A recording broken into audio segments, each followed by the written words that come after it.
बोले के ना ढोंग आवे भाषा भोजपुरी। बोले के ना ढोंग आवे भाषा भोजपुरी। और वही गाना पर स्टार हो जातली देखा के ढोड़ी। देखा के भैया ढोड़ी, वाह रे वाह। आ लोगो नसाइल बाटे देत बाटे लाइक। लोगो नसाइल बाटे देत बाटे लाइक। अब फट जाई गाड़ ओह दिन। हाथ में आई माइक। हाथ में आई माइक। डीजे के गाना पे मनवा के मोहेले। डीजे के गाना पर मनवा के मोहेले। अब भैया हो, ई सरऊ लोग के एकदम बेकार बा। इन लोग ना जानता लोग केतना जानन का घर ई सोहेली सोन, घर बन के सोहेली सोन। अरे ऑर्केस्ट्रा आ जाता गाँव में, मारता लोग फर फर फर फर नंबर ही गिरता।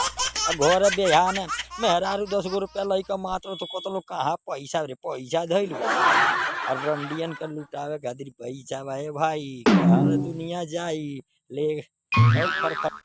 हई दूसरा के गाना पर गाड़ी डोला के स्टार बनताड़े सो। अब के स्टार स्टार बनस बनताड़ी सन भैया हो। जे ओरिजिनल करे वाला ओकर गाँव के लोग फीस धरता।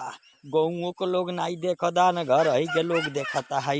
आ दूसरे का कमर पर छिहत्तरी तो मरले वाली से एकदम हिला के एकदम का कहिए भैया जिला का 10 जिला टपा देताड़ी सो। ऐसा कमर हिला के ढूंढी कचा कचवा देखा के। सही बात बा ना? सही बात हुई तो मार दिया लाइक सब्सक्राइब कचा दे भाई देखा। अगर आज फेसबुक और इंस्टाग्राम बंद हो जा, अगर आज फेसबुक इंस्टाग्राम बंद हो जा तो कितना जाने जाने उठलाली घेवरा ताड़ी लो।